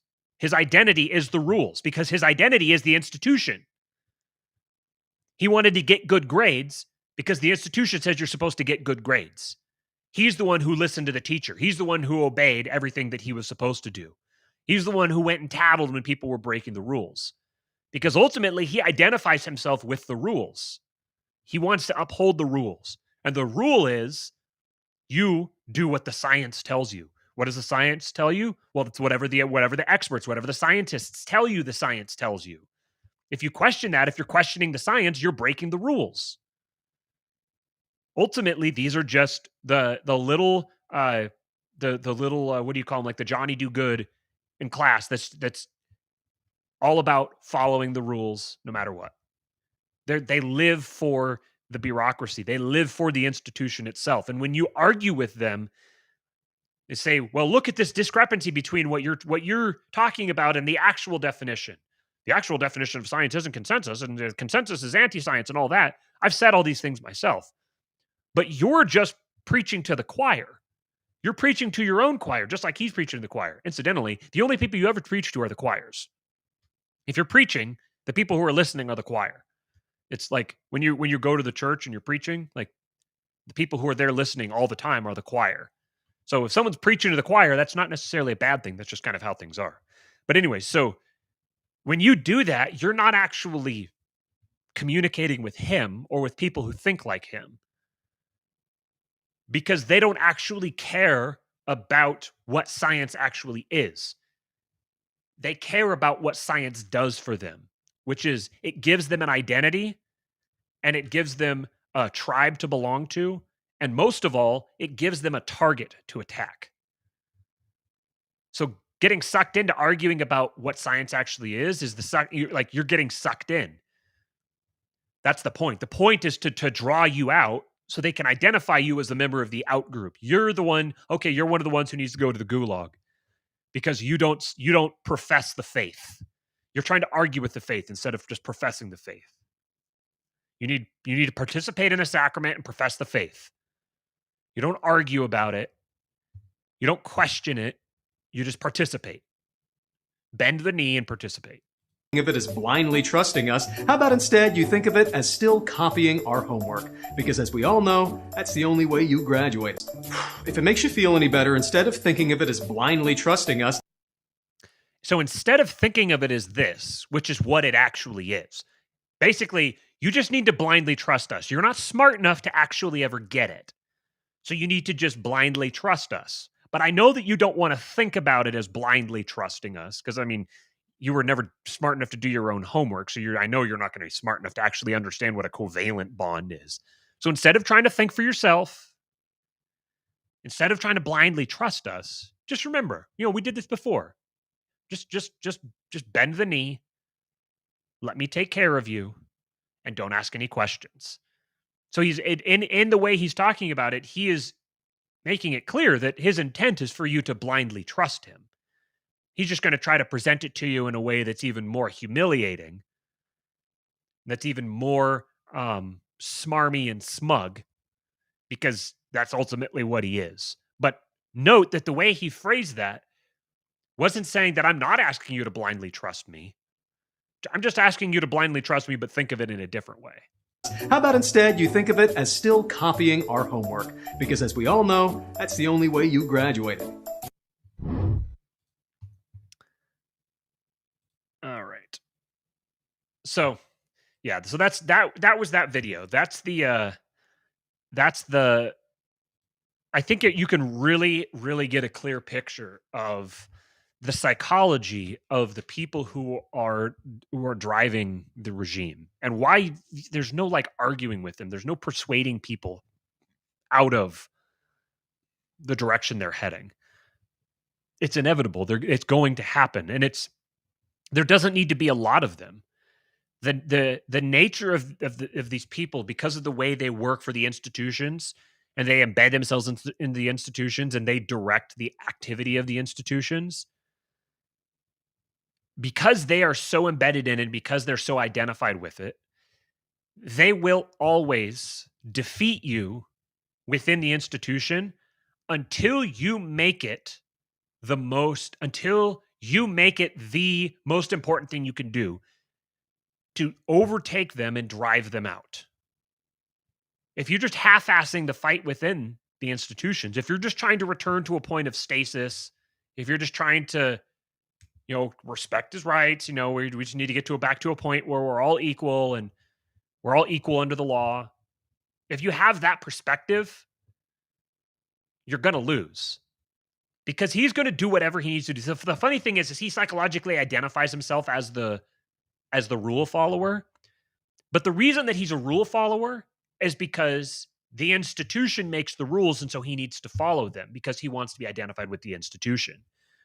Once the institution once the institution is under threat, then he will take upon himself the responsibility of making new rules. He'll create the new rules because the purpose of the rule is to protect the institution. It's a living document, These are the people, to elaborate further, these are the people who are, this is the consequence of the idea that you don't need to have, you don't need to have a tribe, you don't need to have a church, you don't need to have these bodies of people. Ultimately, everyone's just an individual. We can break everyone down and atomize them into individuals. Everyone acts as individuals, and we need to respect people as individuals, and only individuals act. That whole perspective creates someone like this because people don't want to be individuals. They don't want to act as individuals. The individual may act, but he's directed by the group. He's motivated. His actions are dictated by the group, whether consciously or subconsciously. So when you try to build a society around we're just all atomized individuals and we don't need to have some sort of identity that binds us together, they'll create an identity. And that identity is going to be the most powerful one that they can find, the most pragmatically utilitarian and useful. This kind of identity is inevitable. They're going to embody an institution. They're going to turn it against you. These are just like natural human instincts because they're directed by powers greater than them. And those powers are there. They're latent and always looking for an angle to get in. It's much deeper than just politics or just the state. These are things that are happening on a deep, like fundamentally biological, psychological level. I tweeted, framing every evil thing as a consequence of politicians is just as wrong-headed as treating the election of politicians as the solution to all things. The libertarians who put the state as the root of all evil are they're just the opposite end of the dialectic from the people who say that everything is to be solved through politics. Everything is to be solved away from politics or everything is to be solved through politics are ultimately just two wings of the same bird. There's things that are far, far deeper than politics, but when you use politics to frame everything that you do, you're going to wind up in the same place. It's just what happens. It's just naturally what happens. It's not what should happen. It's what does happen. There was one last thread I wanted to show. Oh, it was this thing here. Okay, so let's see. Let's open this here. Oh, what's Popular Liberty saying? He said, oh, thanks, Top Lobster. He said, nice shirt. Popular Liberty says, the individual is the most vulnerable minority. Therefore, they get crushed first. They're the weakest link. Yes. An individualist society is a weak society, ripe for being harvested. Just because it's good to respect the rights of individuals doesn't mean that you should identify and act as an individual. Because a society that identifies and acts as an individual will inevitably be taken over by people who will use that individualism against the individuals. They'll become stepping stones for far greater tyrannies. Okay, opening this screen share. Yeah, I'll share audio. Let's see, tab, this one, share.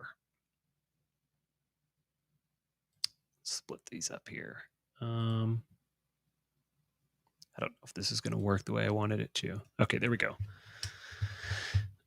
So this here was a really interesting thing that came across my timeline. So when I first saw it, I was super creeped out. And I'm still not sure if I should, like, how creeped out I should be. But I suspect that this is a really elaborate troll.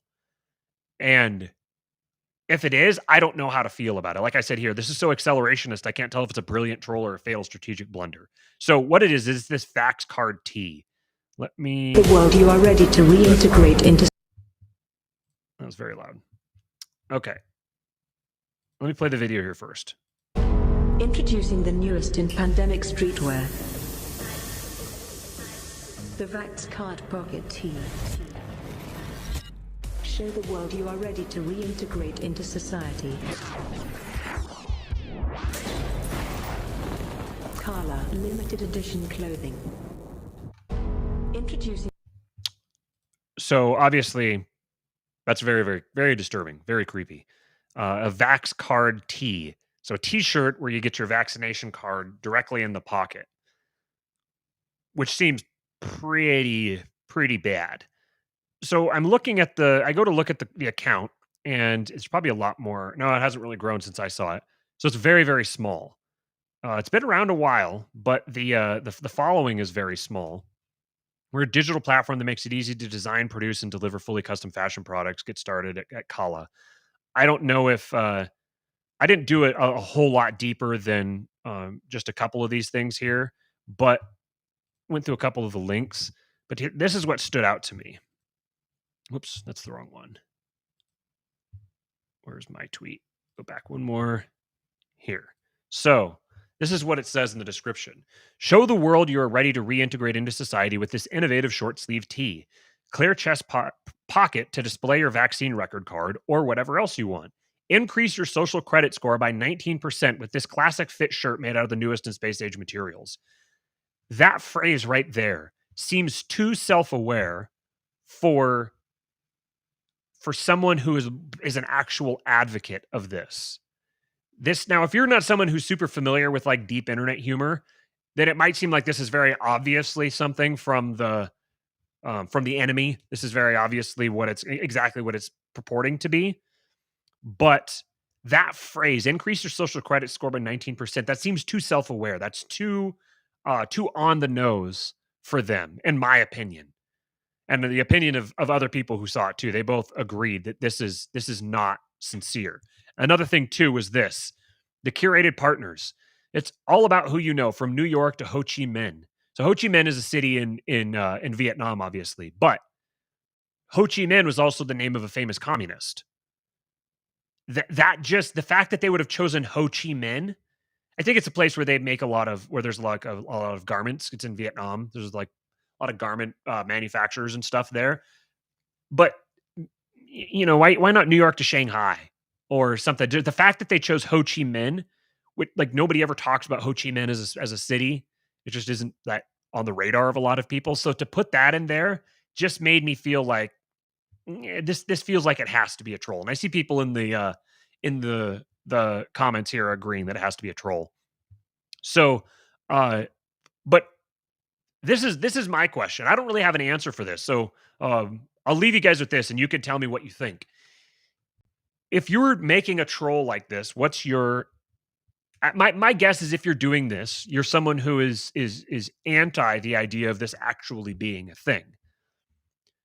So when you do this, it's like you're trying to get people's attention. Like you want to shock people like holy shit, this has gotten so much worse than I thought it was. Oh, thank goodness it's just a troll. But oh my God, okay, I see where this could go, and I really don't want to go that way. So I would guess that would be your intent.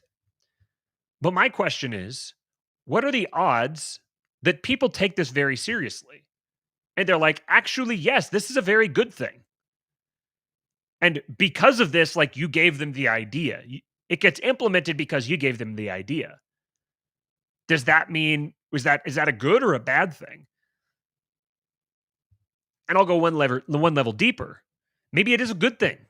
Maybe it's a good thing that this is the type of acceleration that you need, because as you incentivize people to create and implement and enforce this kind of thing, you're going to incentivize the response. You're going to provoke people into like, this is too far.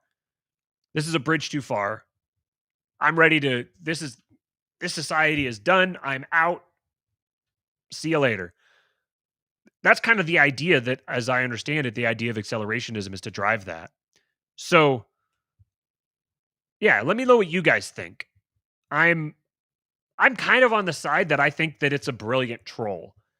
And it's just a matter of time before something like this is conceived of anyways. So it's not like maybe you accelerated the timeline by a week, it's like whoop-de-doo. But I think I fall on the side that this is a brilliant troll, but I'd be curious to know what you guys think. So that's basically all that I had here today. We've got Steven's epic rants in. That was good. I've been hearing about it from him, and I wanted you guys to hear him too.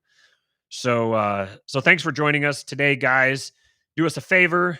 I don't have the thing open here, so I can't. I was going to try to say something about the number of likes and the number of people watching live. So just do me a favor and like the video, and then and share it and subscribe to the channel. We are actually, you know what? I'm just going to open it here. So YouTube, we are at my own voice in my ears. We're at 964 subscribers, so we need 36 more, and then lots of good things will happen. So there's 34 watching live, 27 have liked it, 2 have disliked it. So that's a combined 29 interactions. We need 5 more from you guys, and then you'll make me happy. Remember, PalomaVerdeCBD.com. Use promo code KING for 25% off any order over $75. You can follow me on Twitter at RealKingPilled. Follow Steven at Messina Inc. You can follow me on Instagram at RealKingPilled. And let's see here. Oh, last thing. Go listen to today's episode of Wealth, Power, and Influence. It dropped today. We recorded it on Wednesday. But it was a pretty interesting episode. We talked about some fun stuff, and we've got a lot of really, really interesting things coming down the pike here with our new Nomad Network app and some other stuff. So go listen to that, Wealth, Power, and Influence. You can watch it on YouTube or you can download it on any podcast app. And then if you're interested in joining the network, then go to mynomad.network and join up. It's a really, really great community, a lot of really good people. There's some really good conversations happening in there, and it's great to watch people dedicate themselves to making their own lives better and to taking control of the source of their income. And Popular Liberty says to check out his episode on China last night. So go to Popular Liberty as well and watch that. And I think that's all I got for now. So thank you very much, guys. We will see you on